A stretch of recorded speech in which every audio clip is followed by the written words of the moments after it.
All right, so welcome to this session, which we are going to be talking about privacy and data protection in Africa, focusing on the trends and challenges. And with me today, we have a very distinguished panel from across the world, and I'd like to have them introduce themselves and say why privacy is important for them based on what they do. So perhaps we'll start from the end, coming this way.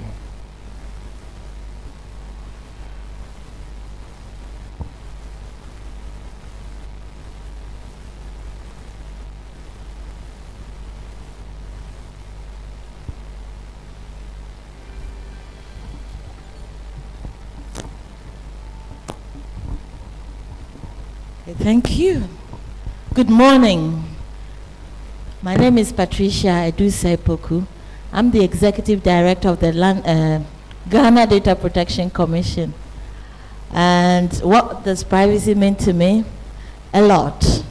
Privacy is protecting fundamental human rights for people. I respect that, and I think as individuals in this digital age deserves to have the right for privacy. I'm very passionate about this subject. I've got it coming out of my ears and noses. And so, well, one nose. So, it's a very big area for me. I live it, I breathe it, and I'm very glad to be here today. Thank you very much. My name is Yaobi Atoun. I'm working for ICANN. So privacy is, I think, something natural and right for everyone. So I think the most important for me is something natural, and then we should care about privacy. So in what ICANN is doing is something also important. ICANN would like to try to be compliant to regulation. So we'll say more about that during that session. Thank you. Good morning, everyone. Okay. My name is Dorothy Mukasa from Uganda. I work with the Unwanted Witness Uganda. And Unwanted Witness, we advance the right to privacy. We are a member of the Privacy International Network. And we believe privacy is dignity. Without privacy, as an individual, you do not have dignity. So in order to have your privacy, it has to be regulated, from interference, so that you purely enjoy your right to privacy. So I'm equally passionate about privacy, because part of the work we do is advancing freedom of expression. So without privacy, there will be no freedom of expression and anonymity, for that matter. Thank you. Hi, good morning. My name is Tim Engelhardt. I work for the Office of the United Nations High Commissioner for Human Rights. This is the United Nations office that's dedicated to the protection and promotion of human rights. And my personal role there is working on human rights online. So the right to privacy is core in our work in this area, and I was very, very happy to see you and to hear the references to the right to privacy, because that really underscores why it matters so much. And on a personal note, privacy, I think, has always been, to me, fundamental, and I have a deep understanding or a deep sense of how much it matters for each individual, for its development, for the freedom to be itself, for a democratic society. Partly based because on my childhood, which I spent in Eastern Germany, which is quite notorious for very strict state surveillance. And thanks.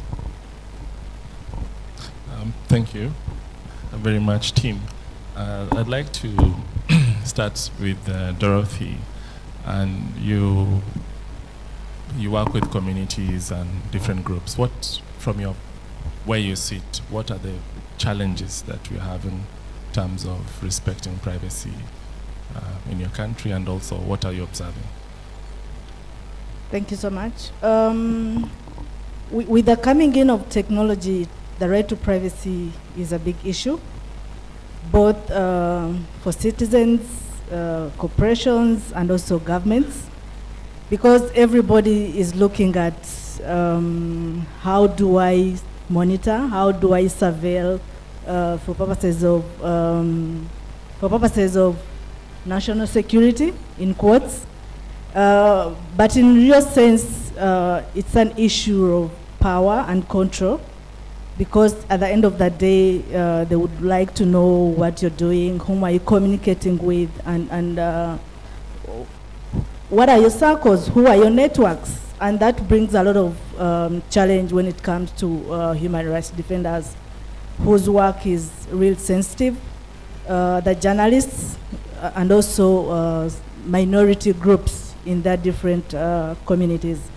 So in my context as Uganda, we've had several laws that really give government powers to monitor individuals. One of the laws is the Regulation of Interception of Communications Act. It permits the registration of SIM cards.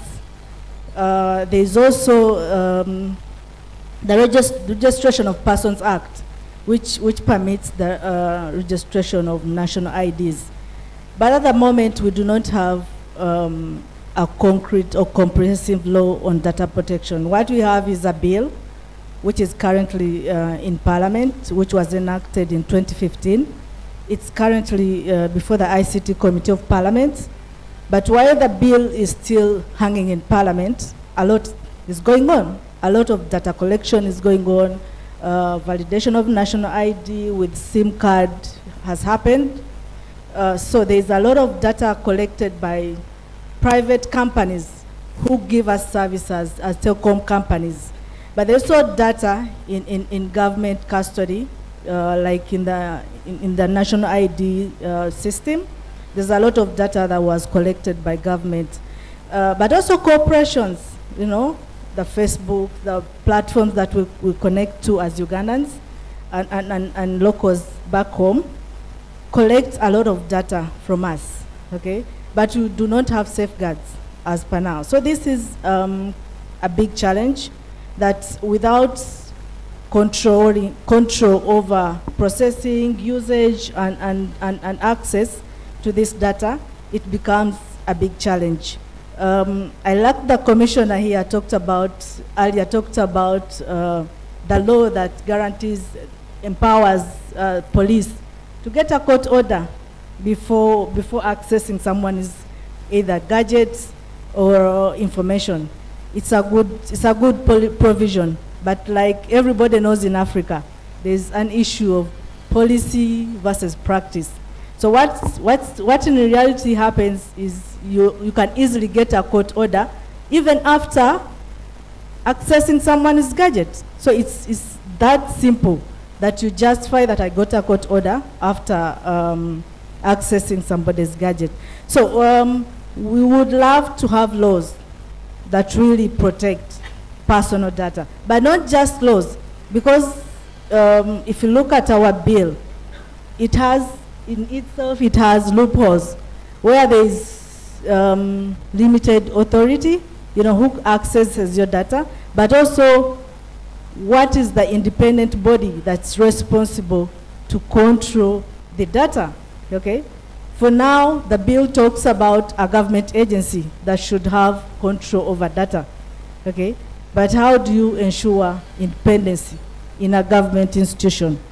For example, recently we had a scenario where in July. Just cut you a bit, I'd like to have a response by, Patricia. We'll catch up on that one.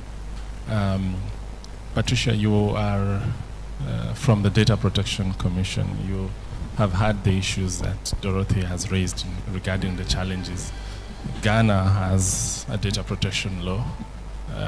Perhaps, how are you responding to these challenges in Ghana, and what can other governments do I think Dorothy has raised some very key points, and they're very good points, very valid points she has raised. And I'll address some of them. She talked about that we want laws that allows the protection of individuals. What I'll add to that is, in addition to what you're saying, that the key words about having laws is that they must be enforceable. One thing Africans are good at is passing legislation. We have many of them in Ghana here. So the laws exist, but you need to be able to have the power to enforce them.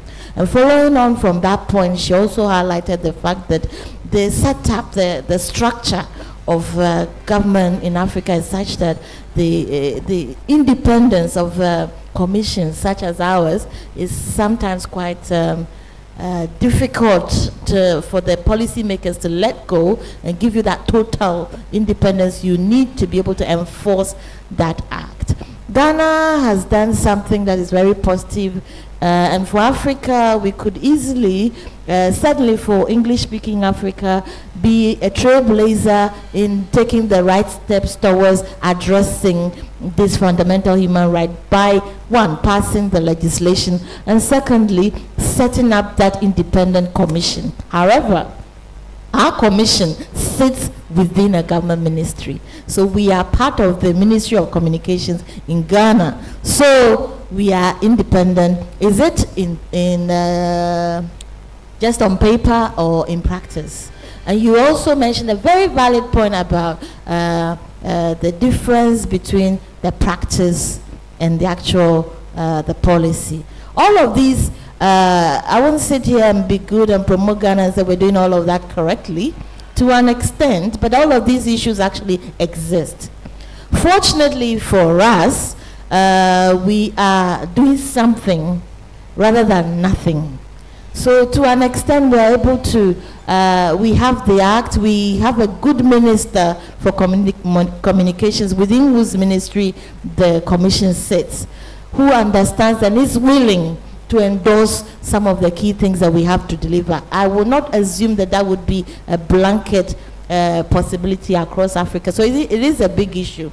I want to, from here, say that Africa within, Ghana within Africa is trying to set some good standards and bring out the best practice that we can use as a platform for our other African colleagues to copy. I've already had a request from Uganda to come and visit Ghana's commission, see how we're doing it. So hopefully we will have something good to show. Additionally, Ghana is part of the new Africa network of data protection commissioners that we formed recently. In our last meeting, I think it was in February this year or March, in Morocco, we firmed up the establishment of the African network of data protection commissioners, who are a subset of the International Commissioners Conference. So within the global scope of all of this, we have formed the African network. And this is to enable consistency of application and delivery and the mandate. That's a good thing. Additionally, Ghana is also co-chairing with the UK ICO, which is the Information Commissioner's Office in the UK, as co-chairs for all Commonwealth countries, many of which are African countries. So these are two good things that are happening to ensure consistency, that there's the adoption of international best practice, which for us in recent days have been really enforced by the passing of the GDPR. GDPR, for those who don't know, is the General Data Protection Regulation that sits within Europe, but has implications for all global nations that has anything to do with Europe in terms of processing personal data. So these are good things that are happening to ensure that there's a bit of scrutiny in the way we work, that we can actually have something to benchmark ourselves against in the way we deliver the mandate. So even though there's, you know, that relativity in the description of the word independent in Africa, there is also scope for us to assert ourselves as executive directors or commissioners, whatever description you give the leaders of these commissions in Africa, to have some benchmark or standard by which we deliver the mandate in enforcing the act. And I don't want to go on and on because I can really go on, but I don't want to do that. So I think that addresses some of the points that Dorothy has raised. Yes, thank you very much, Patricia. Very, very illustrative. I'll be getting to Yaovi shortly. But Tim, you are the UN, and we are talking about standards. And what are those international standards that you expect countries? Are you getting reports of non-compliance with privacy legislation, just like we are saying that laws are important? And what are you recommending that countries start doing to ensure that the right to privacy is respected on the online space? Oh. So I wanted to react immediately anyway, because I agree these are really key points, and I wanted to underscore the importance of independent data protection authorities in an area, and raise the question, why do we need them? And I think there's several aspects. One is, it is an area where harms are often very difficult to remedy. It's difficult for individuals to go to court. It's too costly. It really doesn't help that much. You need constant oversight. You need technical expertise, etc. And I wanted to underscore that the independence is extremely important. Adequate resources. I think across the globe, it's an issue everywhere that the enforcement actually is lagging due to resources constraints. So that has an immediate reaction to that. On the broader picture, there are now lots of things going on within the UN relating to that, but I wanted to bring a little quote which I found fascinating, and I will say something about it. It reads, "The unprecedented technological development of the last 2 or 3 generations has already and will increasingly have effects on the status and self-respect of the individual. The promise which science offers is understandably high, but having invented and perfected the machine, is man going to become himself the slave of the machine, of those few in number who will be in the position to manipulate it? Can man and his essential right to a minimum of privacy be protected against the ever-present listening and seeing electronic or other device?" The fascinating thing is, that was the UN Secretary General in a speech in Tehran in 1968. And we've made progress in the meantime. It started a process back then within the UN, which led to guidelines that were then adopted in 1990. And at the European level, at the Council of Europe, could see very similar debates leading to the Convention 108. But as we all know, the world has changed tremendously, and what he raised back then has become so much more important. The ever-listening and seeing device, that's become a reality. Back then he really spoke about a few microphones and magnetic tape recorders, and now we are speaking about a networked world with constant cross-border data flows, etc. And that's something we all need to address. What did my office do recently? You know,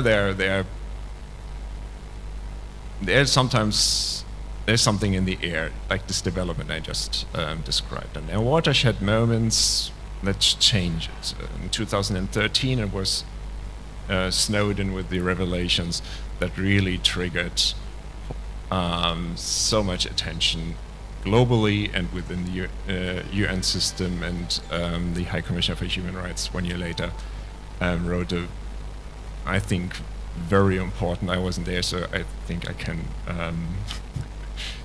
give this compliment, in an extremely important report focusing on state surveillance practices.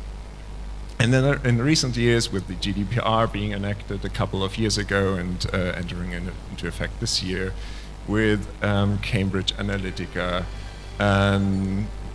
with the Malabo Convention taking data protection on board, etc., you can see there's a new moment, seeing the bigger picture of how business enterprises, governments, all collect, process constantly data, sometimes in collaboration, sometimes on their own.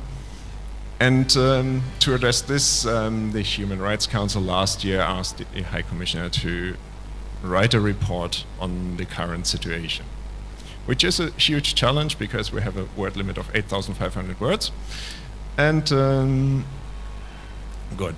We had a workshop, almost 2 days, with around with 20 experts coming, 100 participants. Gebenga was there. I think I saw him before.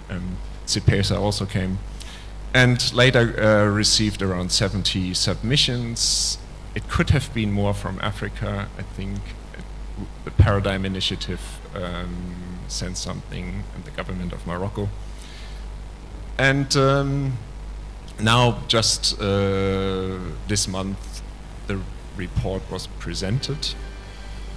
And I would love to go on, but I feel like we may do this in the second round. No problem. Yaupi, you work at ICANN, you're an engineer. One of the issues that we have is technical measures that are being implemented to facilitate data collection. Previously, we were just worried about networks and just ensuring that information flows. Now there's more interest in what information is flowing. As ICANN and with all these developments with the GDPR, what are you as an organization doing about privacy? Thank you. I have some few slides, but I'll share that with the organizers later. But if you permit, I want to talk a bit about what ICANN is doing. Why? Because we have here many people from civil society organization. And it is very important that we also understand ICANN is not just for technical matter. There are many things ICANN is doing related to policies. And this is why it's very important to understand what is ICANN. I'm not sure in the room if everyone knows what ICANN is doing really. Do we have some people in the room who don't, if you permit, who don't know about ICANN, what we are doing? Okay, thank you. So, if you give me 2 minutes, we are exchanging our business cards in this room. And if you see on many documents shared during this workshop, you have some addresses which we call addresses for website, for example. We have them on many documents. We have our email addresses. I'm sure before coming to this workshop, we have received many mails. We are sending mails. So ICANN, ICANN is the organization in that ecosystem, managing some of the resources, very critical. Mainly what we call the domain names, and the IP addresses, and another aspect which is more technical, the protocol parameters. So ICANN is the institution, is the body managing these parameters that are very, very important for what we are doing. Like if I have some business cards from people, the address, the email address is ending by COM, for example, com. Other people, their email addresses are ending by org. And I have received also some card where the email addresses are ending by GH. So what you see at the end when you take the address of a website, for example, or an email address that someone is using, what you see at the end is what we call the top level domain name. So what ICANN is doing, ICANN is the organization in charge of the management, because we cannot create as we want as users a domain name. So it has to go through a process. So ICANN is working with the community to define when we can create new domain names, top level domain names, who are managing or who is managing a domain name for a country, for example. If I take the case of Ghana, we have GH, which is the country code for Ghana. If I take Uganda, the country code is UJ for Uganda. If I take Kenya, the country code is KE for Kenya. So to manage the country code, for example, we need an organization to have equipment, also to have policy in places, so that users who want to use the country code or email addresses ending by the country code, which process should they follow? So the organization at the country level in charge of the management of the country code top level domain, they receive what we call the delegation. When it is the first time, they receive the delegation from ICANN. We have in this room colleagues from Somalia, for example. The country code from Somalia is SS. So when Somalia is ready to have the access in what we call the root zone, so Somalia will connect to ICANN, and then ICANN will delegate. So I'm talking about this to say that we have policy in places. We have policy in places, and also we have also some organization or parties, what we call the contracted party with ICANN. So we have people or organizations we call the registrars, and those we call the registries. So anytime we want to get an email address, for example, or we want to get a domain name, this organization require.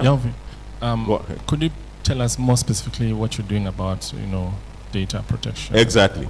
So when you want to use a domain name, for example, you have to register the domain name, for example, if you are the owner of the domain name. So when you go to the organization we call the registrars to register your domain name, these people will ask for a lot of information, like your name, your address, your street, your organization.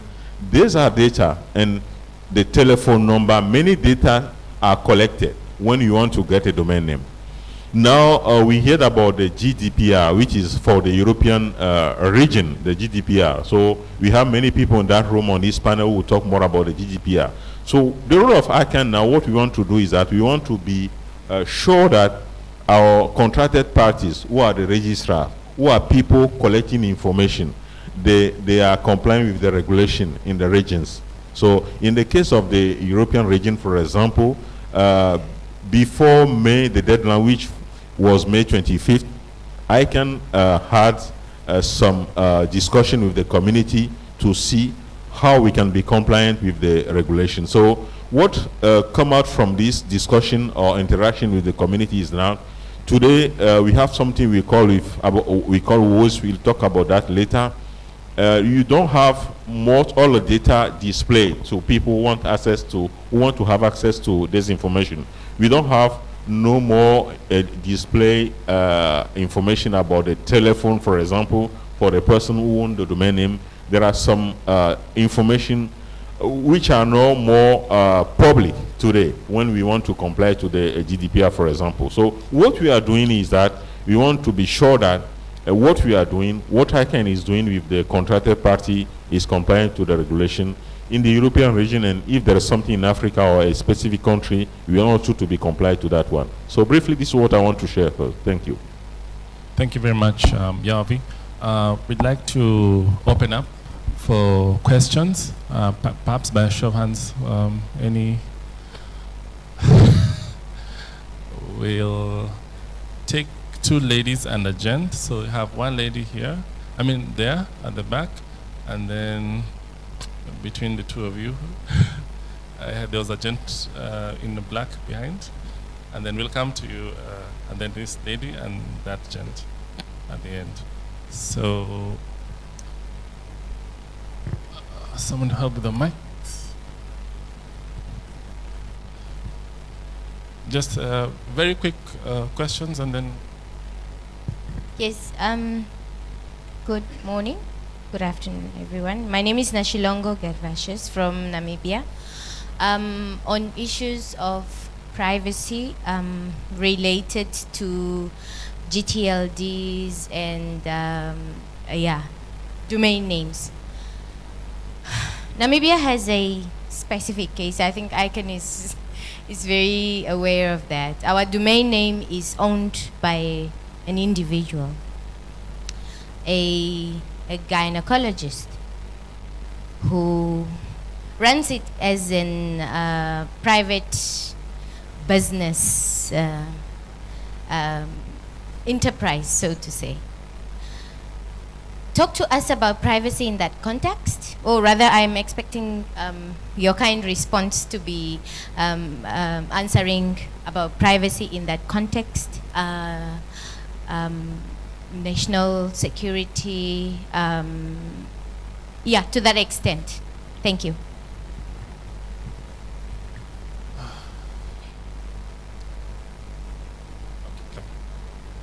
Introduce yourself quickly. Thank you. I'm Jimmy Haguma, the Acting Commissioner Cybercrime. My question goes to the brother working from ICANN. If you check online, there is a website, HTTPS. It's running an SSL certificate. It's emkei.cz. Now, by .cz, it's maybe hosted by the Czech. It's hosting fake emails. I have raised this complaint for the last 2 years. It has never been put down. I want to know why you would give a domain name to people who are hosting fake emails. And this mail is being used by many hackers who root and intercept emails. Could you please confidently tell us when this mail is going down, or why is it not going down? Thank you. Thank you very much. I'm Jova Kamateka from Uganda. I want to thank the panel and to say that we are here so as to see how best we can protect or guarantee internet freedom and privacy. But first of all, governments exist so as to protect people and their property, life and property, including privacy. But governments find themselves at crossroads. We have issues like money laundering. We have issues like modern slavery, which is the human trafficking. We have issues of terrorism. In Uganda in 2008, people were blown up while they were innocently watching a match. And this activity had been corroborated by people using internet. So if one got this information and prevented this activity, would they have done wrong? Secondly, privacy is not only interfered with by governments. For as long as we have individuals who want to interfere or infringe on the privacy of others, there will always be need for regulation. Maybe also what I forgot to say was that recently we had a young girl, because the Ugandan there said government registering SIM cards is a problem. We had a young girl who was kidnapped, and within a period of 3 weeks between the time that she was kidnapped and the time that she was killed, and a ransom of about $300,000 US paid. The captors used 17 SIM cards. Use a SIM card, dump it, pick another one, dump it. And so government says, let us register all SIM cards so that when you make a call, you can be easily identified so as to protect the life and property. So is that infringement on personal, on privacy? I want to thank Ghana and all the efforts that have been made, because we can learn from this and see how we can have some level of regulation. Thank you. Very good question. There's one more.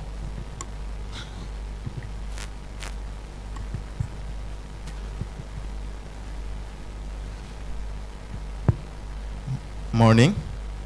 I'm James Laurent from the Tanzania Human Rights Defenders Coalition in Tanzania. I'd like to direct a question to a colleague from UN. To what extent is the UN making sure the recommendations made regarding internet freedom are being implemented? Because we know most of member states have, not most, but some of member states have the habit of just ignoring the recommendations. So I would like to know that in that. And I also have a question for a panelist from ICANN. What are the challenges facing ICANN? What do you face? What are the challenges you face there when working with African countries? Thank you. Thank you for those questions. We'll have our panelists respond, and then we'll take another round of questions once they've responded to those ones. And perhaps, Tim, you can start, and then we go all the way to the end.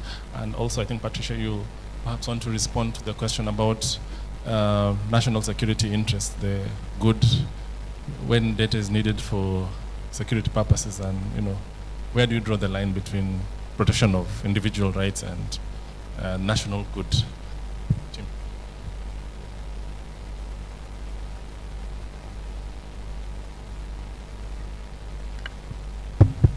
Okay, I'm back. There are so many aspects to respond to. Let me start maybe with the last question, which the UN, or our office, does a lot to work towards the implementation of adequate protections to promote rights, etc. And we have a whole toolbox, but we have no enforcement mechanism. We can't force any government to do what they don't want to do. But we can inform, we can put pressure on them,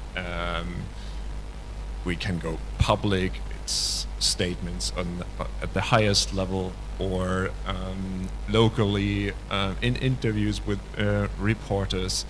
We send out communications on legislation that becomes public. Also, there are mechanisms to address very specific individual cases that are for a while and often confidential, and then later become public.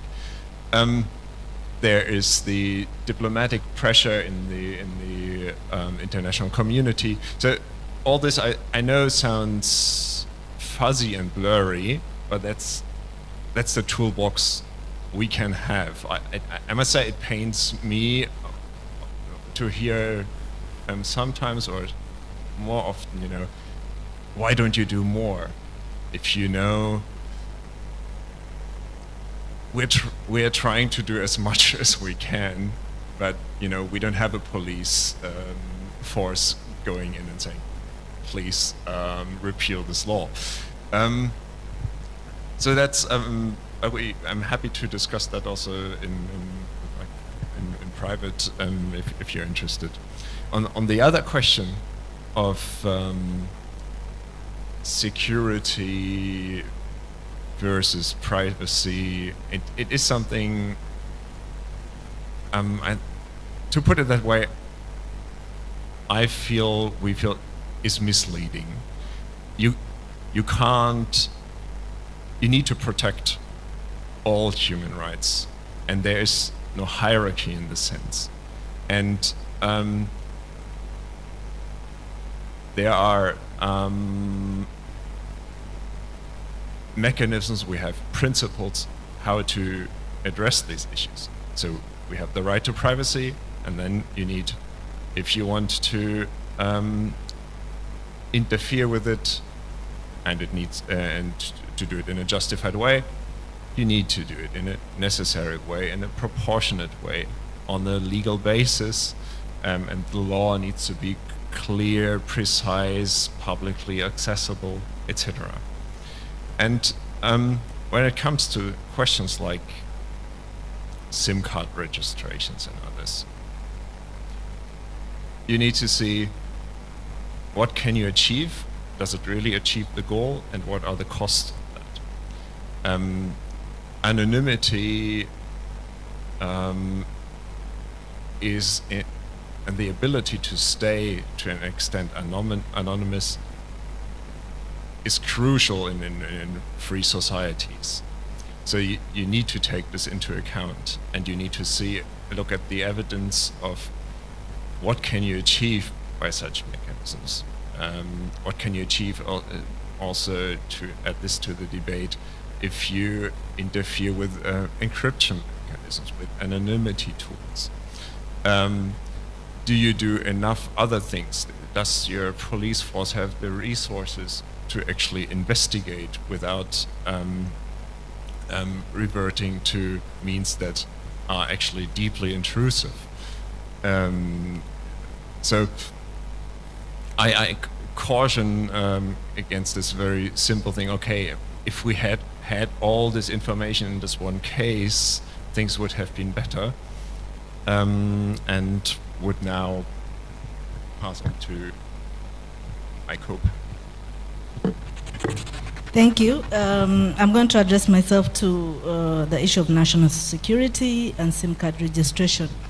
Honorable Kamateka is right. There have been use of SIM card to there's been use of SIM card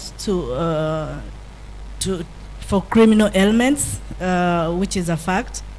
But I did not also say the act of registration of SIM card is bad, the act itself, but the process has issues, because you do not take people's data when you do not have a data protection law in place.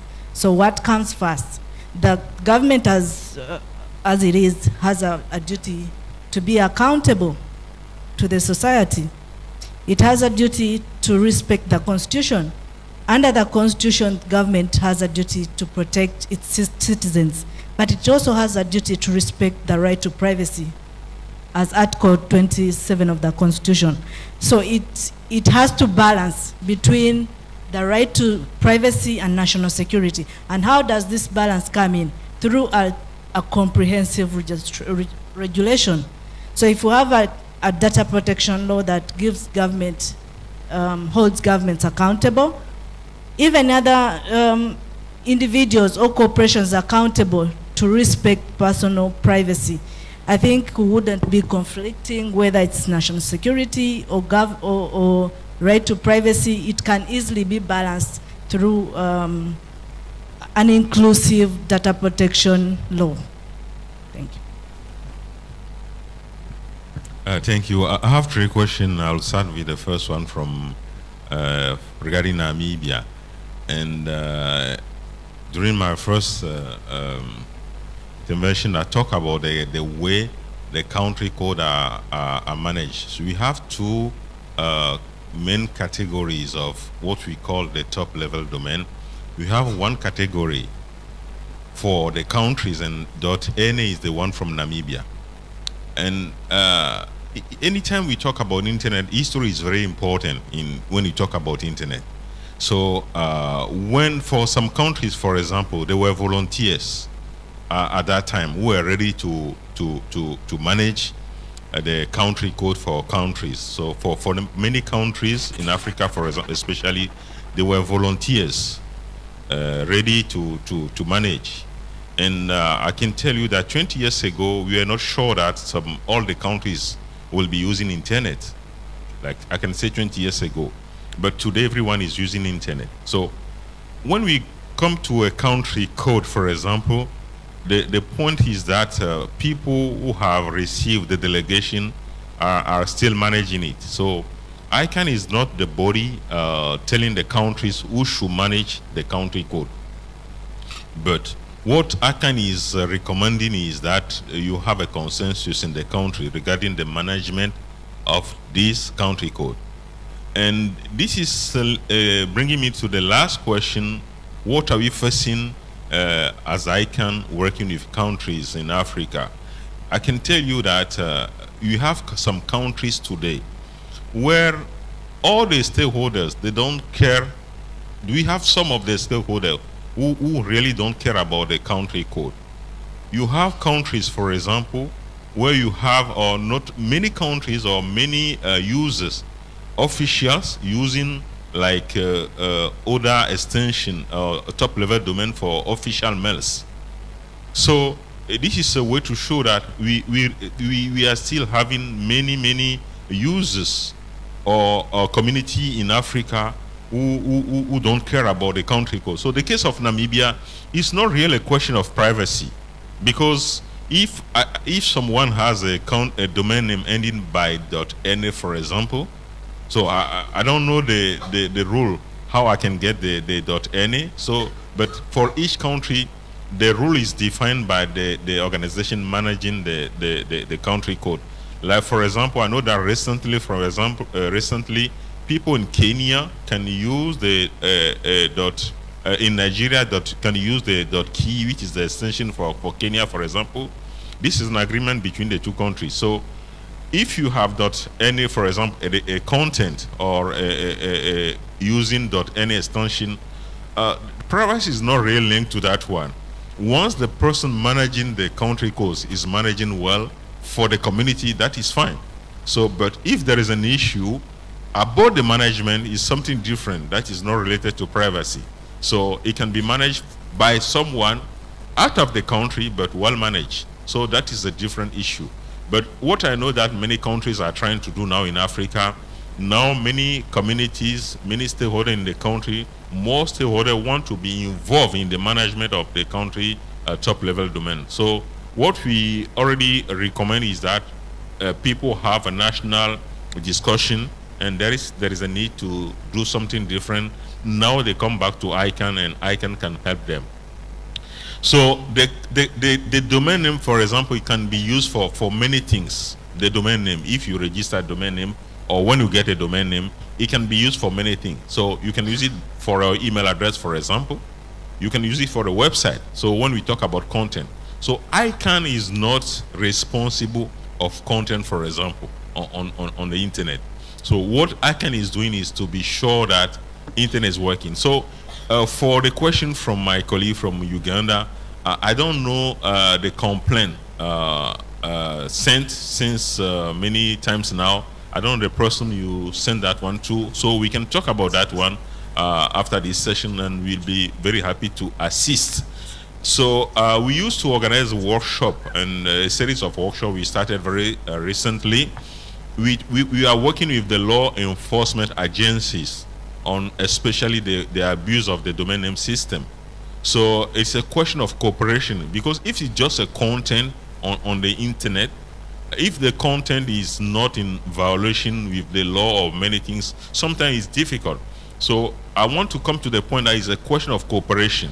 So there are many options, and one of the options can be to take down the website. That is one option. One of the options can be to take down the domain itself, completely the domain name. So that is also a second option. So depending on the option you want to use, you have various actors to be involved, like the person hosting the website, the person developing the website. So it's a cooperation between many organizations. So in that case, for example, special case, what we can do is that we can see exactly what is happening and how we can help in that one. So we have many cases. So people register domain names when they want, and they do what they want to do with the content of the website. So the last question was what we have as challenges in Africa. And I can tell you that it's improving, but we need more participation in Africa when we talk about the policies, because ICANN is not only doing technical things like the servers or the domain name. The policies are very important to rules, all these things, the policy. So we are not having yet many good participation from Africa. People are participating, but we need more participation from Africa. This is what I can say as challenge for now. Thank you. All right, Patricia. Okay, so I have one comment regarding ICANN, then I'll go to the question you raised. Globally, we have a big challenge with the WHOIS database, which is for us the personal data component of the work that ICANN generates. So you manage the domains and the technical aspect of it, but you generate a database of owners of websites. That is how, I suppose, the gentleman over there found out that the website that is a problem belongs to someone in Czechoslovakia. He is sitting in Africa. He has a problem with it. But the bigger problem for us, the leaders of the commissions, is this jurisdictional aspect of it, because the ICANN database transcends states. You don't actually know which country is responsible for dealing with that database owner. Because I could have created the domain whilst I was in, say, the UK, and now reside in, say, Nigeria, and now the problem is hitting Ghana. Who takes responsible for enforcing the law, and which country's law applies? This is a big problem that has been discussed at the global level and is still unresolved, because we don't know who takes responsibility for the enforcement of what local jurisdiction. ICANN today hasn't come up with a solution.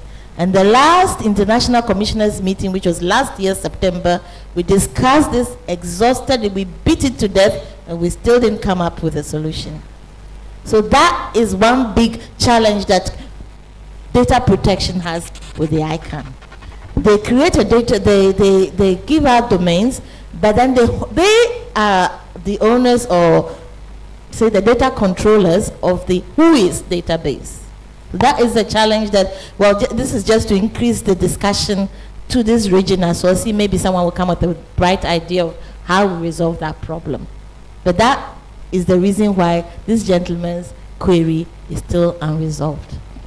Anyway, so you asked me to address where the line is between where we, uphold individuals' rights and when the nation overrides it. Every legislation, I don't think it's just the Data Protection Act, comes with some exemptions. So there are exemptions to the act and the ability of the Commission to continuously protect an individual and their fundamental rights, and in this case, their privacy. And I'll give you two scenarios that will help us to look at it. Where an individual exercises their right to the extent where what they're doing or whatever the activity they're involved in is impacting the mass, the bigger public or other individuals, then they lose their right to exercise their rights, for example, to be on the internet, have the internet freedom. And if you're on social media, conning people, stealing identities and doing something criminal, then you lose the right for us to respect your privacy. To an extent that sometimes we have to name and shame you so that it's as a deterrent for yourself or for other people who might want to be doing the same criminal activity. So in specific circumstances like that, an individual might lose their right, but they might lose their protection of their right because they are infringing on other people's rights in the way they are conducting the activity. Someone mentioned national security. So yeah, in case of, let's say, what was being spoken about SIM card registration, how are you managing that in Ghana to guide? So there's another reason why the governments or policy makers might decide to insist on the registration of SIM cards. I wouldn't go to a specific example, but the generic reason of why the need is there would be probably to ensure that other legislations can be enforced, like anti-terrorism, like other criminal behaviors, using, you know, access to people's telephones, unwanted, unsolicited, constantly sending unsolicited messages to people without being, without the ability to track who is actually holding a particular SIM card and using it to infringe on other people's rights. So sometimes there's a gray area there, whether the policy is doing the right thing or not. And Dorothy made a good point. Which comes first? Do you pass the Data Protection Act and try and enforce it, and then look at what other policies need to fall in place, or vice versa? You will find that a lot of projects are happening, ongoing, here as well, globally, without particularly sitting back and thinking about how it impacts the individual.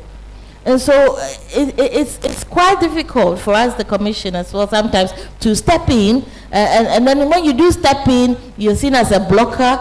But what should be happening in the implementation of all this intent? The intention is to protect the well-being of the population. And so they embark on projects like such as the SIM card registration with the intention of protecting the population. But what is missing, there's a proper think through, a risk assessment, and what we call in the privacy world a privacy impact assessment of how the action and the policy impacts an individual. So in the effort to protect the big number of citizens, you are also infringing at the same time the freedoms and rights of individuals. And so this is why we need to sit back, take a step back, and review what the purpose is for what we are doing, and look at how individuals could be impacted by the very purpose that you're trying to achieve. And that's what we call the privacy impact assessment. When that is done, which involves some consultation of key stakeholders, it allows other people's thoughts to be taken into consideration, and to consider how the whole purpose of protection actually may be affecting some individuals. And when that is done and the risks are identified and mitigated properly, then even though maybe possibly still some individuals may be impacted, the impact is much lower and controlled than just going ahead and, you know, because the government has a power to make policies, just make policies and implement them because the benefits outweighs that's not what we advocate. We really are promoting the need for privacy impact assessments on every project which actually involves personal data. Right. Thank you. We'll come back to you as we make our final submissions. Thank you very much, Patricia, for, I know there's a response, and I think I'll just let you hang on to the responses, and then you'll make them as we take the questions in your final conclusions about what we need to do moving forward. So we'll take, I think, 3 more questions. If you can make the questions in 1 minute each, we'll have all of you. So perhaps you just come here so that all of you, strictly 1 minute for all the questions. If it's longer, we cut it short. Thank you, Victor. This question goes to Patricia. Has been some incidents of people entering to other people's phone and sending information to their phone and circulating them. I remember one incident whereby somebody sent his phone for repairs, and somebody got hold of the phone, forward private messages, documents like pictures on the phone to his phone, and start circulating on social media. So what is your office doing to curb this situation? Thank you. Thank you. My name is Fawaz Aya. I'm from Benin. I address my question to Mr. Atom. I have a simple question.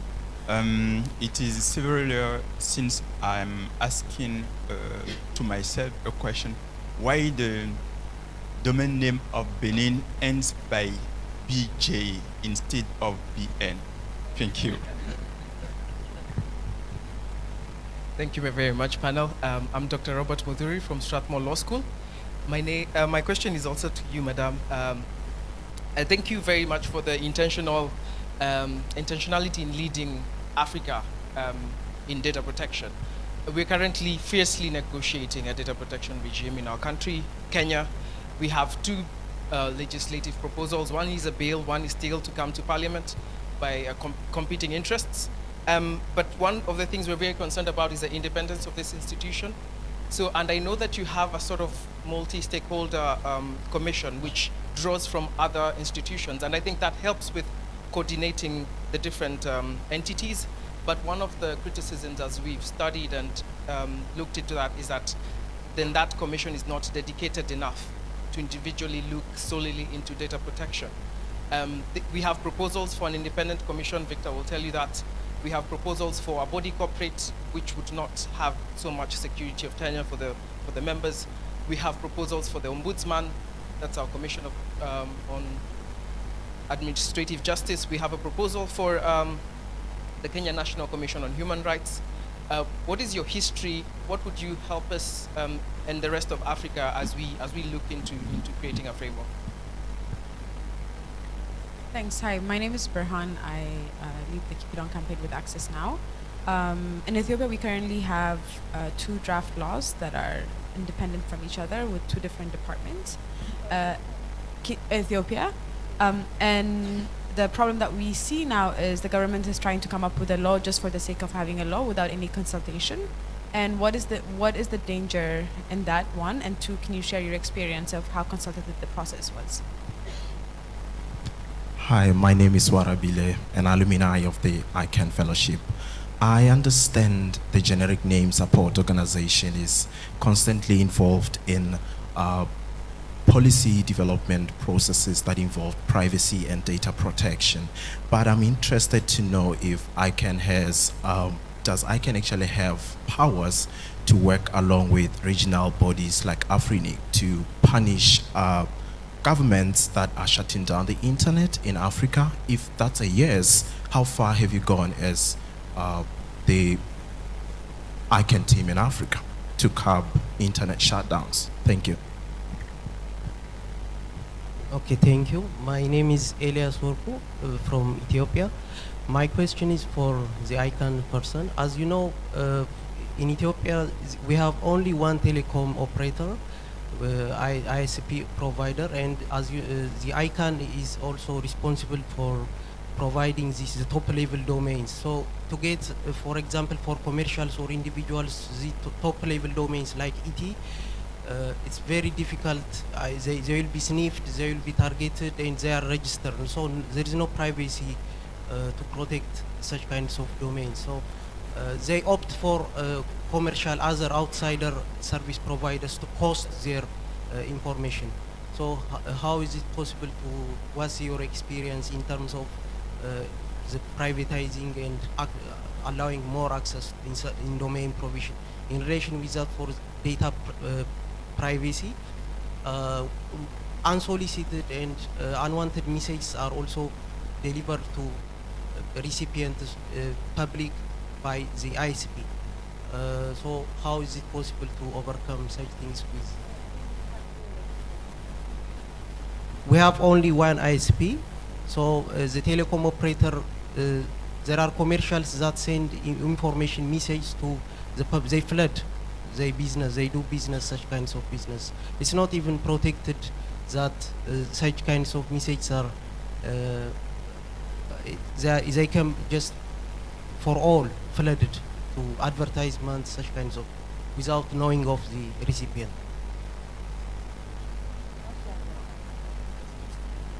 Yeah, to the public. Yes. Yes.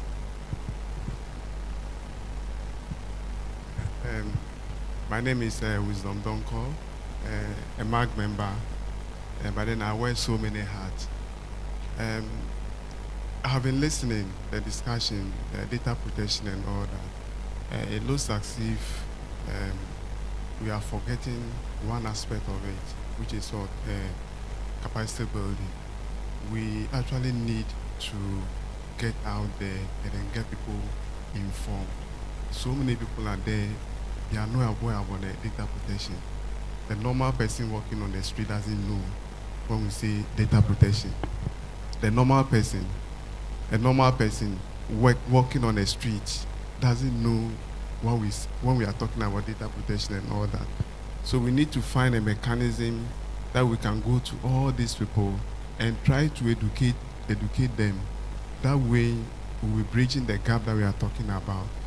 But then also the educational institutions, we need to get there and try to educate them on all these data protection issues that is going on.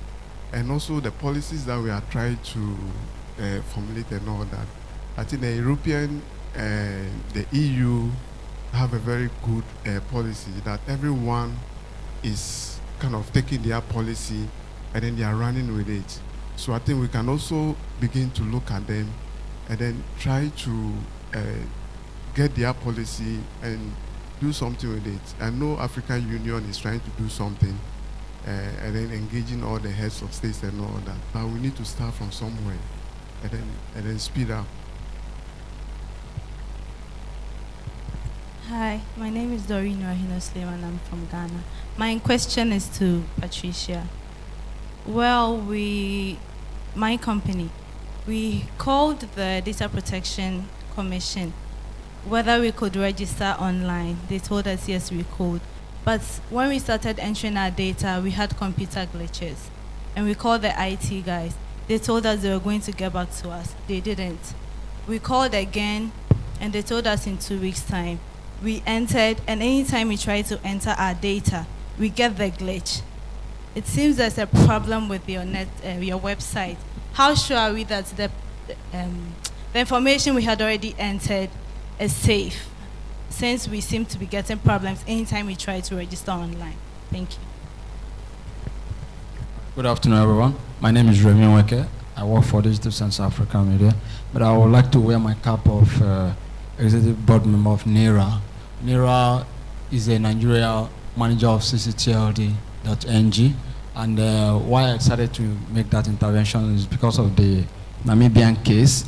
In Nigeria, we had, before we created NERA, a similar case where one Mr. Bush, Randy Bush, was managing the Nigeria ccTLD. So we followed up through with the multi-stakeholder arrangement and made sure that we get our acts together and then get government backing. So we're able to retrieve that from an individual, okay? Mr. Bush is not a Nigerian, to be, as a matter of fact. He's based in the US. So that will tell you how difficult it was to walk our own way. Then the issue of my friend Jimmy, with regard to a website that is sending bad messages, I think can actually leverage on the registrar agreements that countries do have to make sure that such bad effects are no longer obtainable by reporting directly to registrar. Because ICANN at its level does not have that sovereignty to intervene so much across the country, so to say. But they can help in streamlining the policies. Thank you. Thank you very much for your questions. We have a lot of questions and very little time. So I think we can start with Patricia coming all the way up and try to make it a bit more brief. I think some of them are also related. So perhaps those ones can be combined. We have approximately 6 or so minutes. So if we see how to space out that time in terms of our responses, that would be great. Okay, so I'll try to remember them. I didn't have a pen and paper to take notes, so I'm trying to do this from memory. So if I don't touch your question, you can jump up and give me the one word that will remind me of your question. I remember I had a question on capacity development and how the Commission can build more knowledge on this subject. That is something that we've been working on. The best part of this year is we've been actually engaging the public sector, because they're the high volume channels of personal data. They hold the biggest volumes and they're the most non-compliant of the data controllers we deal with. Now, going forward to the rest of this year and into next year, we, first of all, we're making ourselves more accessible by moving into a more open and accessible property rather than the top floor where we are now without lifts. So we are going to a place where you can come in for mobility challenges, elderly, everyone can walk in and see us. We're doing that tomorrow. And following that, we are also, someone asked about how we can get the man on the street being aware. So when we get to our new place, the plan is to put some computers there where you can come in, ask your questions, we'll help you register with the commission, and also run regularly, and I'm thinking weekly sessions for the public. So you can just come in, sit down, and we will talk to you about your rights and what you have to do to assert yourself as a data subject in the country. We are also engaging through the media. In the last couple of weeks, I'm on radio making a lot of noise. This morning, I was on GTV. Who saw me? Anyway, you were all here. So I was on GTV making a lot of noise this morning, and I'm going on more on radio, engaging and telling the public you have a right and you have to assert it, and telling data controllers you have obligations, you have to meet it. And so we are doing a lot of that.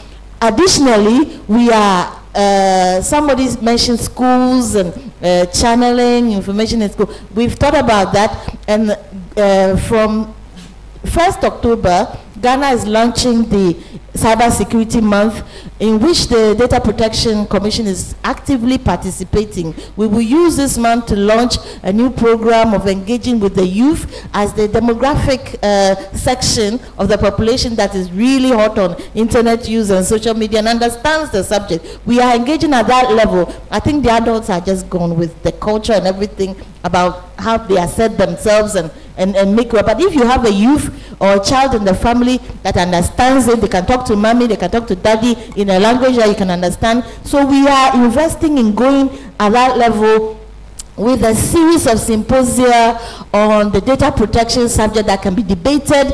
We want people to do whatever, you know, give us a poem on it, debate the subject, dramatize it, and get the country actually talking about it. And if I can get the likes of the UNCR, the people who have the power to support the commissions like us and invest in what we want to do, and with the funding to, and this is a capacity development challenge that we have.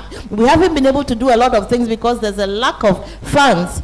One key thing to put in here, the Data Protection Commission is self-funding. We don't get government budget, so we need to generate our income and then look at how we want to spend it effectively. And so we need the support of groups like the UNCR and other UNESCO, UNDP, the likes of the, you know, the powerful supranational institutions that can really back the move in Africa to then put this on real-time TV.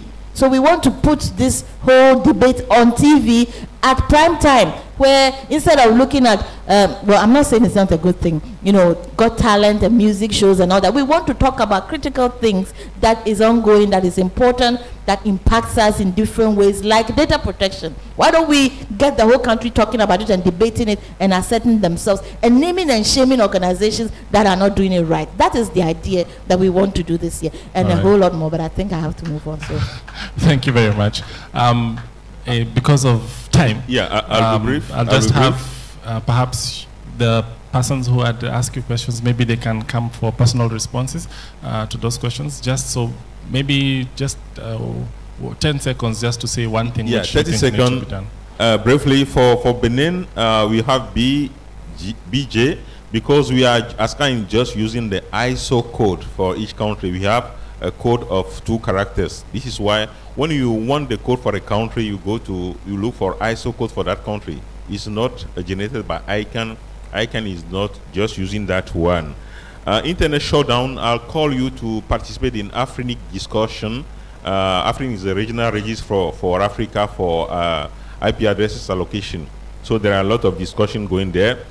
Also for the country called the case of Ethiopia, for example, you need to talk to the local provider. We have only one register, one registry for the country code, which is the one receiving the delegation from ICANN. So if you think that there is something need to be improved, we encourage you to have the local discussion, because many people are also asking a lot of money for domain registration at the country level.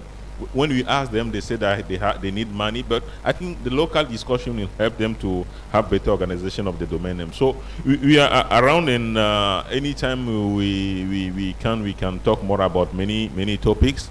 So you have countries today where the people are in the country holding the management of the domain name, they are from the country and not open. So what we are talking, what we are saying is that they need to talk, and it is a way we are getting solution for improvement of the management of the country code top level at domain. Thank you. Okay. One last word for Dorothy.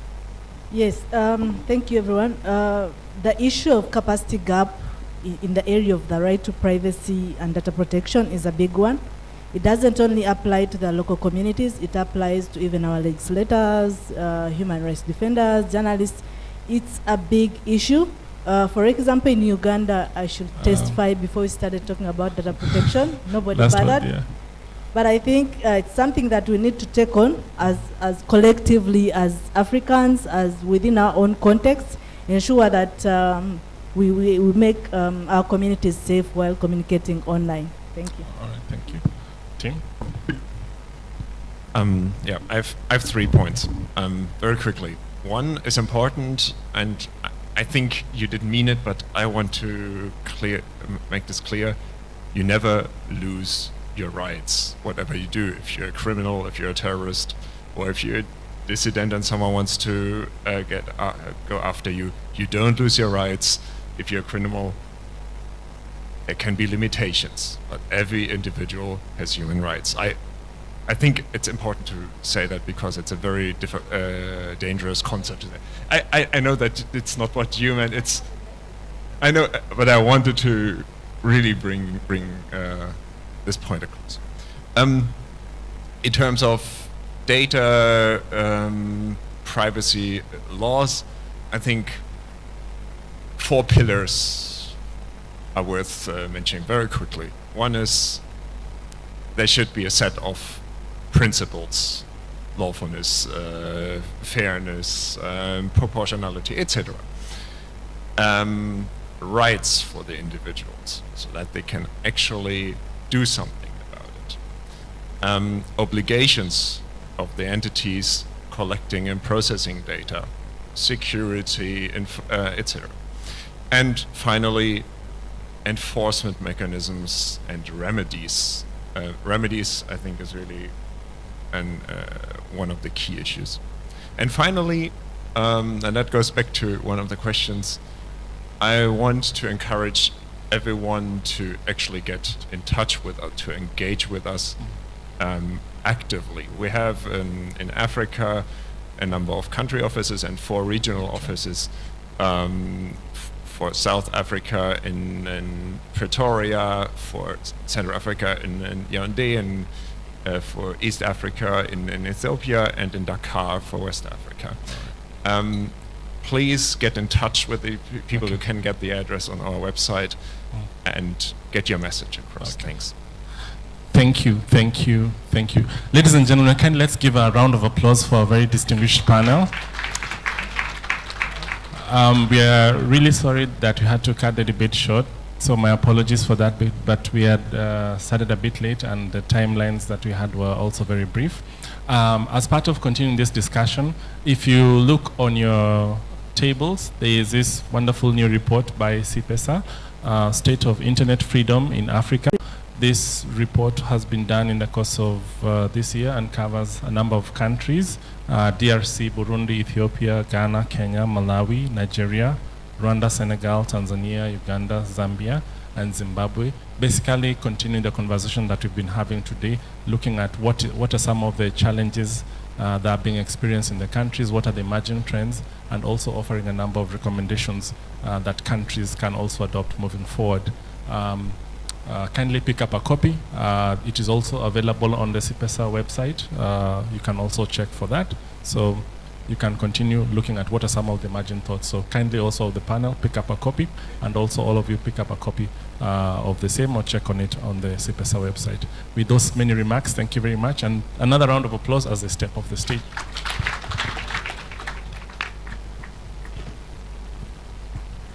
I know it's our lunchtime, but as we go for lunch, let's keep in mind that there's going to be another session in here during the lunch period, so from 1 to 2. For whoever is interested, please, maybe you can stay behind or have a quick lunch and come back. That session is an informal session, chat with Freedom Online Coalition representatives. It's going to take place starting now. It's going to be in this room.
are you?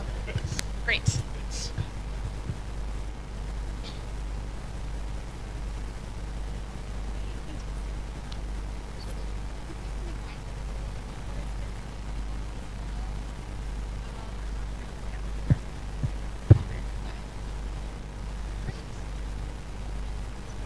Yeah, just really brief, because I know it's a bit tight, and I have an hour for lunch in the session, so we're hoping like under 10 minutes.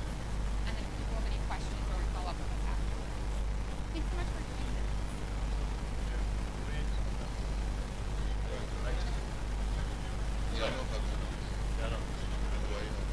I'm okay.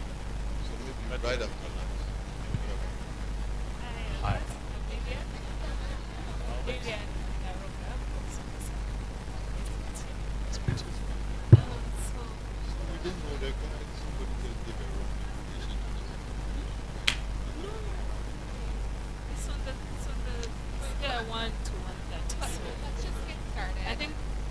I'll hang out here if people come back later. I can informally brief them, but let's do the formal thing right now. Yeah.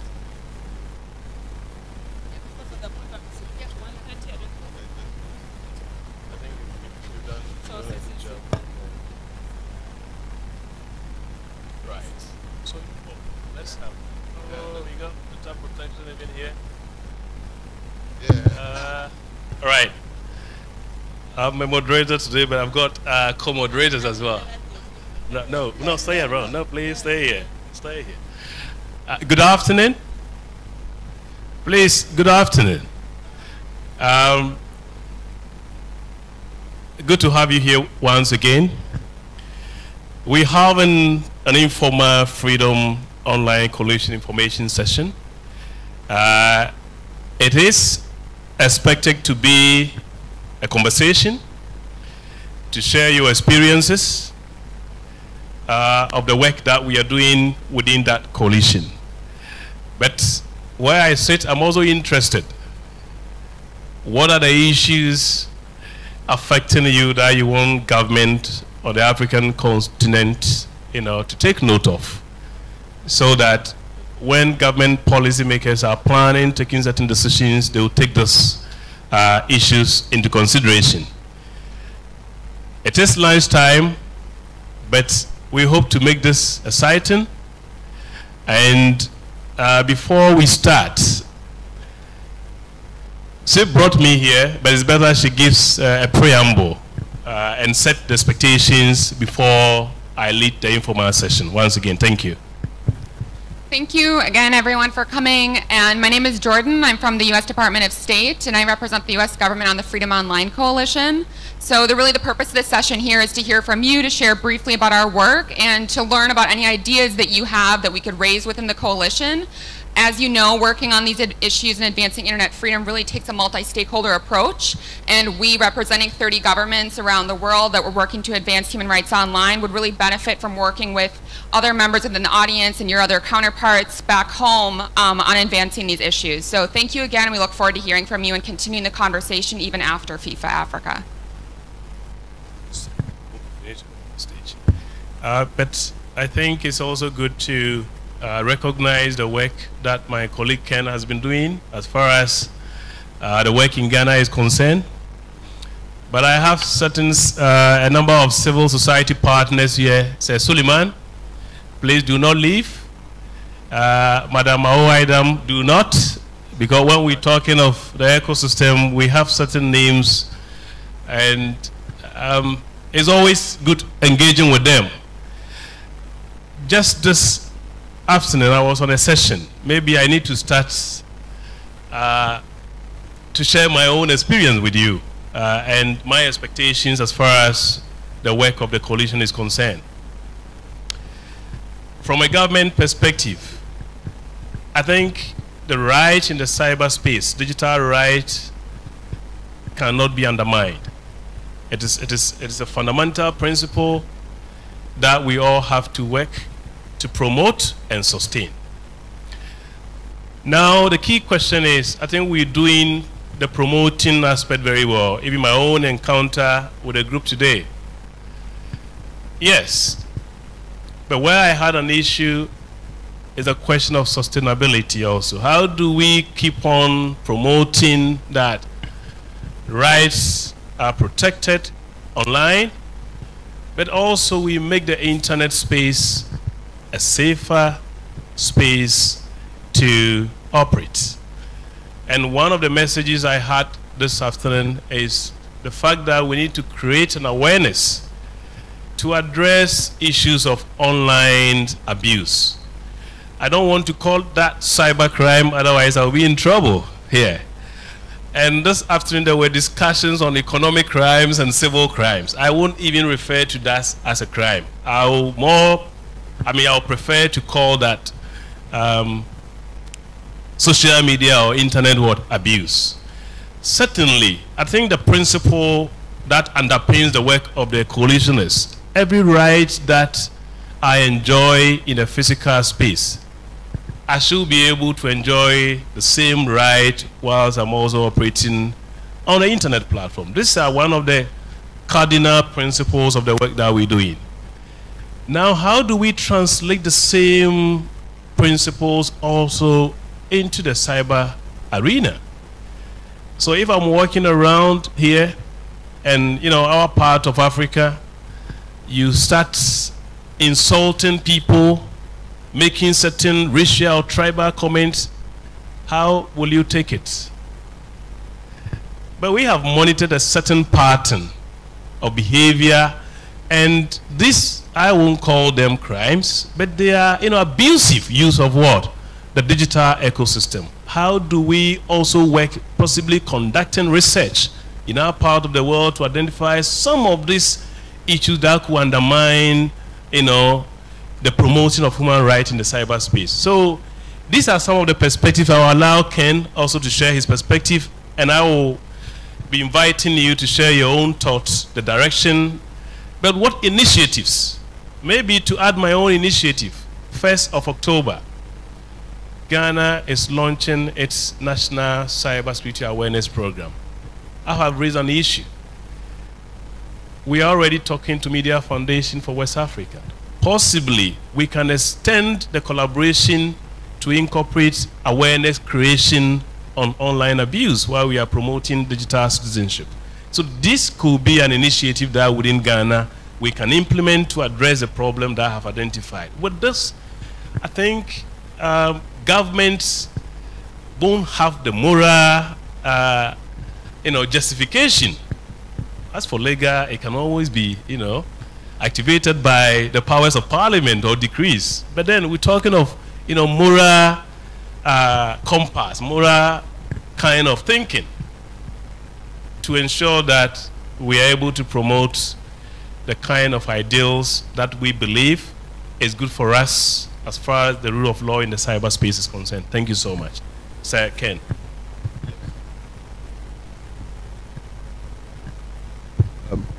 Thank you. So let me just give a quick overview of what the coalition is, and then we'll take it from there.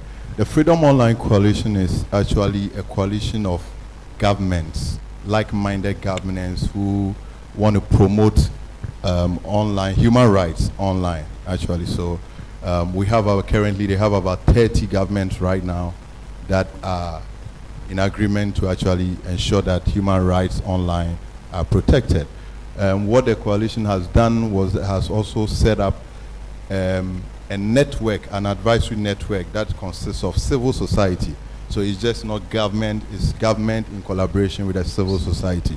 And I'm sure that is one of the key issues that we've been discussing out here. So we have a network advisory of about 30 civil societies that provide advice to the coalition. So they guide the coalition as to in area of discussions and the laws and whatever they have to do. So that is very significant. The coalition has been doing a lot of work till now. They have tried to develop some joint statements and on best practices. One was on network shutdowns to guide governments as to how to handle cases like that in the event that they want to shut down. So there's a best practice, a joint statement means all the governments have agreed to it and they will have to abide by it. and then also best practices to guide them. They've also done one for the censorship, which is also in play right now. The coalition actually organizes an annual conference, Freedom Online Coalition Conference, and just to make sure that we bring all these stakeholders together, both government and non-government, to have discussion, an open discussion on how best we can make the internet free, fair, and safe for all to abide. And the next one is coming up in Beijing in November 2018, and you are all welcome to apply to that, to be part of it. One of the significant work that was done in the era when African countries were just shutting down the internet back and forth was to develop that network shutdown best practices and guidelines for governments. And this actually helped some of the governments to actually refrain from shutting down the network. Ghana was part of the countries that actually helped to draft that document. And I'm sure that you are all aware about Ghana's history, that to date we haven't even shut down the network. I have my advisor here. We haven't even shut down the network.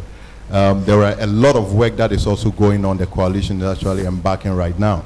They have the digital, get a right name for it, Digital Defenders Partnership. It's an emergency grant that the coalition has set up to actually help users that are under a digital attack. So if you're an attack somewhere, we have this partnership that can help you actually to recover. And it's basically for civil society. So if you attack online, if you attack on the media, you know, wherever that you are attacking the digital space, the coalition seeks to provide grant to actually assist you. So I think that is all that we have right now. And it's open. So we are actually advocating for other countries that are not part of the coalition to be part of the coalition. So if you are here, your country is not part of it, we will advise you to be our mouthpiece and then, you know, sell the work of the coalition out there. We have a website that you can go there, you can get enough information. It's lunchtime, so we don't want to take much of your time. But it's freedomonline.ed. So you can go there, you can get enough adequate information. Thank you. All right, so Ken, thanks for Ken has been involved in this, and thanks for the work that you're still doing within the ecosystem. I think it's good that we engage with our fellows here. If you're already a member of the coalition, we'd like to hear from you, your perspectives, ideas, but also if the network advisory, it's very important to hear from your perspective, but also if especially you are from a country where we haven't been able to set ourselves in. I think it's also one of our objectives to reach out to you, help share experiences and how to set up and operationalize some of the ideals that we have as a group. Yes, sir. Thank you. I'm the chief moderator today, and I'll walk to you to give you the mic. Thank you. Thank you. My name is Jason Pielmeyer, and I'm the policy director of the Global Network Initiative. I, in a previous life, worked at the U.S. State Department, where Jordan is now, and worked on the Freedom Online Coalition with partners including Ken over the years. I am now a member of the advisory network on behalf of GNI, and Deborah Brown, who's here, is another member of that network, and I want to just sort of identify myself as a member of the network if there are folks here who are interested in learning more about the advisory network's role, part of which is to sort of be a liaison to outside groups. The advisory network is large but is capped, and it was not possible to have every member of civil society or the private sector or academia who was interested join that network. So speaking at least on behalf of myself, I see myself as part of my responsibilities as being kind of a liaison to anyone who's not on the network but wants to learn more about the coalition. So feel free to reach out to me.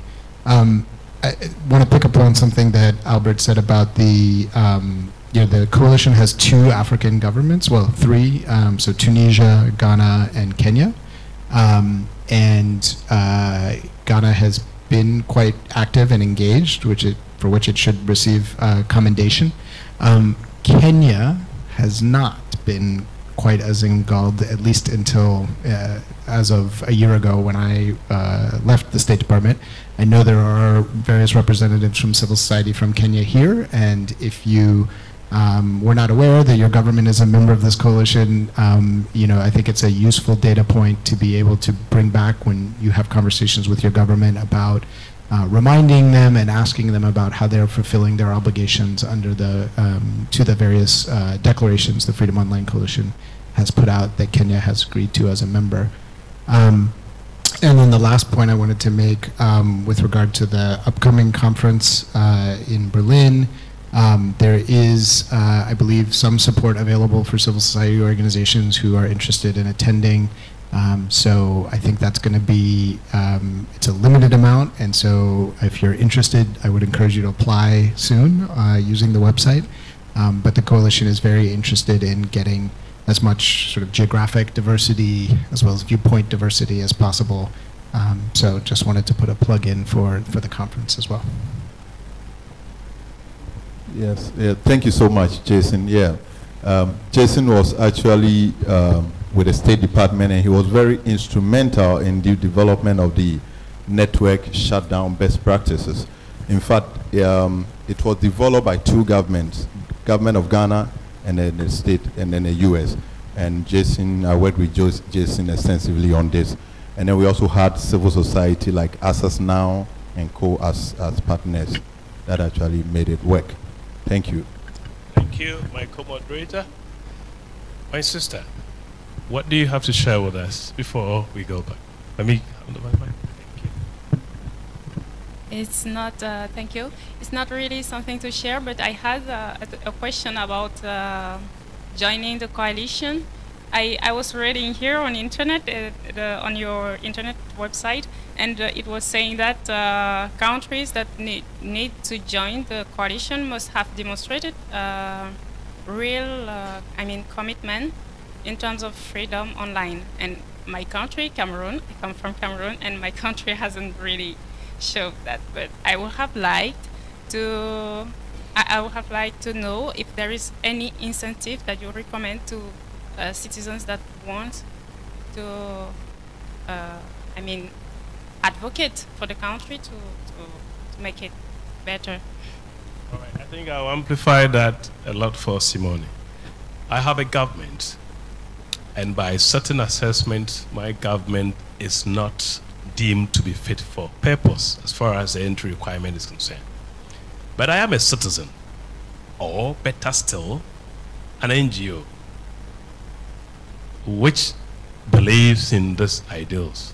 How do you assist me to promote this idea that eventually could impact on a government decision and, getting closer to the coalition? Will I have to operate only when my government is a member? I think I've added additional questions, and I would like Ken to give a best answer, and certainly also a comment on it. This is very important. It is an important, both for an individual, but also an organization. Thank you.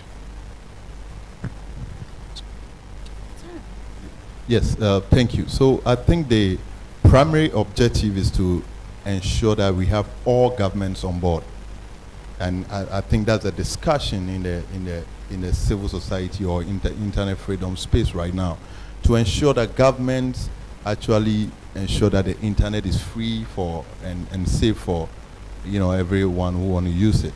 So that's our primary objective is to make sure that all governments get on board. So if you're a government, you want to go on board, all you need to agree is our fundamental objective for setting up this coalition, which is to ensure that the freedom that all users enjoy offline can be implemented online. So once you can agree to that principal, fundamental objective or goal of the coalition, then you are free to join. I don't think there is any much restriction, but Yeah, just one other point. Even if your government isn't a member and isn't perhaps prepared to be a member at this time, there's still ways that you can engage. So that's part of why we're having this session today, is so that you can identify us, we can exchange contact information. If there's a particular issue that you're facing, then we can leverage this diplomatic network of 30 governments around the globe, as well as the advisory network and civil society members. Because before a government would be ready to join the Freedom Online Coalition, obviously there's a lot of work that needs to be done to advance internet freedom on these different situations in which your country is facing. So my personal recommendation would be to try to move the needle in those areas and see how we can help you to do that through our network and through the leverage that government and our advisory network can offer. I would like to make, I essentially see, I have a sense of feeling of Simone's situation. Is there a way that possibly within this network, this room, right after this session, within the network, we could identify mentors so that a mentor is assigned to Simone, for example, for guidance? Because some of those things, my work in government, it requires lobbying. You use the word, diplomatic lobbying. How do we assist somebody like her to develop that skills in the best way? Remember, when you want to get a change done, the skills that you need to develop that. And as our ideals are grounded in democratic principles, I don't think we are promoting the other way around. You are promoting the best way of getting your government, move towards a certain direction, and that of protecting the rights of citizens in the digital space. So I think maybe, I'm not sure, Ken, you may be able to help. And Jason, for example, kind of for certain young people, who really also want to make impact in their countries through the work of the coalition, especially in countries where government are not represented at the coalition. Yes, I do. So we have our contacts. We are going to give our contacts out. And the advisory network is here. We have about 30 of them from different countries, and they are also a very good way that you can contact them and they can build it up. Unfortunately, I have just a few here. Can you please, advisory network, if you are here, can you please by show of hand? So you can look at them. Once we're done with the session, you can go to them and get their contact, and then you can also find a list of all of them on their website. And then you can contact any of us for any assistance that you need. Ken, at a personal level, I want us to see Simone's question as a project. I like certain target, maybe because of my business background. Is there a way that Jason, for example, volunteer with other team members, providing some support, and by the next year, are we coming back to Ghana next year? When we meet again, event like this, we can possibly share Simone's experiences in terms of how far. You see, we are not looking at the big progress, but in what way possibly you might have been able to get few organizations within your country on board. Remember, you are mobilizing on the ground, and that will help you push your agenda. And I normally advise the civil society to mobilize themselves. If we speak to Media Foundation, I said, look, let's have a common voice. It becomes easier when you are advocating on a position. So, Jason, what is your take on that? Next year, we have Cameroonian experience. Our sister is at the back there. Eventually, she has to also make a comment. Thank you. Well, Simone, nice to meet you. I think that there's a couple of different ways. Jordan mentioned that the FOC engages with governments who are not members, and there are opportunities for other countries to attend, for example, the Freedom Online Coalition Conference as an observer. There are ways that the diplomatic network of the FOC can engage. So if there are embassies of FOC members in Cameroon, the FOC can help coordinate their embassies to take a particular message to the government if it's a message that's consistent with the coalition's values. I know the issue of shutdowns has been a big issue in Cameroon, and that's an issue, as Ken mentioned, that the FOC has already put a statement out on. So there are ways that the coalition engages with non-member countries. And then to the separate point, I think the advisory network, I'm certainly just speaking on behalf of my organization, we're happy to work with any civil society organizations that are interested in learning more about how the FOC works and how they can use the FOC in their advocacy on related issues. So I'm very happy to talk to you separately about that. And I do hope that we are back here next year, Albert, so that we can see how we are progressing on these and other important commitments. So let's take a few thoughts from some of the networks here present. Grace and Eti. I just need to make a clarification. My name is Grace from Kenya. That 2 years ago we went, is it 2 years ago we had a new election, and there's some reorganization in the ministry. And so it's not like the government is not aware that this is happening. In actual fact, that mandate of the participating in this meeting was moved from the ministry, and they're waiting for somebody to be appointed from the Ministry of Foreign Affairs. However, they are aware that we have a civil society representative in the meetings, and they have actually asked us to report that. Thank you very much. Mr. Benga, you want to give a few thoughts? I mean, just, so Deborah asked me a question. She said, when is Nigeria joining the coalition? So I think that our countries joining the coalition is really on us. As much as possible, the FOC presents an opportunity for advocacy in the country to, sort of raise the bar and say, this is a group of countries that are respected because of certain things. And secondly, an opportunity to start looking at the indices and say that, and I'm saying this in the response to the Cameroon question, to say that what are the areas we need to work on so that we can, qualify. I honestly think that where each country is compared with where they need to be qualified members of the FOC represents a gap of serious work that organizations in those countries need to do as far as civil rights is concerned. Thank you very much, Benga. Shall we take some thought from Deborah? Thank you. And not too much to add here. I just also wanted to extend an invitation for any input as an advisory network member. If anyone has issues they'd like to bring to our attention, and we can help open that space to others. And just to pick up on the question of membership and the sort of standards that need to be met, no country has a perfect record. Of course, you don't want to admit countries that are egregiously violating internet rights and freedoms, but I think the value of the FOC is that it can create an environment for improving, for peer improvement, for using that as a motivation to push governments to improve more. And also part of the mandate of the FOC is to advance internet rights in diplomatic and intergovernmental settings. So members of the coalition can use the UN, they can use the Universal Periodic Review, which is a peer review by governments to other governments to make recommendations, and that can be a friendly way or a supportive way of encouraging other governments to uphold internet rights and freedoms. Thank you very much.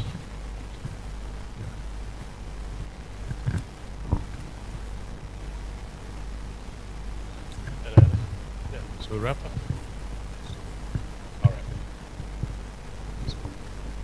All right. Thanks so much for your time. I think formally we can break, but we want to also promote direct engagement. We have senior members here who will be able to interact one-on-one to share their experiences with you. But my takeaway, which in the future I want to associate myself, is with a Simone's experience. I hope one of our engagement, it will be one of the sessions to discuss, but that also is a challenge to you. Somebody asks you to do some gap analysis. What are the benchmarks? I believe we should have certain benchmark guidelines for her to be able to, build a document, a one-pager, two-pager document that assesses the current state of affairs and the areas that need support. Then the second one will be what strategic actions can we take internally among ourselves, like-minded individuals, organizations, but also with our engagement with the government. And I look forward to be part of this session and get some kind of resource. This is one, but there are several other countries that I think the same model can be used to get them on board. And also for the senior colleagues among us, thanks for always being around to support the work of the coalition. Thank you so much. I think there are some of the documents will be made available here that you can pick them up and then read them. And you also have a whole lot of them on the website, so they are free. So we want you to be the barrier of this information, carry it, take it around, spread the news, the good news that we have some coalition of governments who are also interested on your online safety, online freedom. It's not always governments who want to shut it down, but we have governments who want to make sure that the internet is not shut down, the internet is free, and you can enjoy all that. Thank you.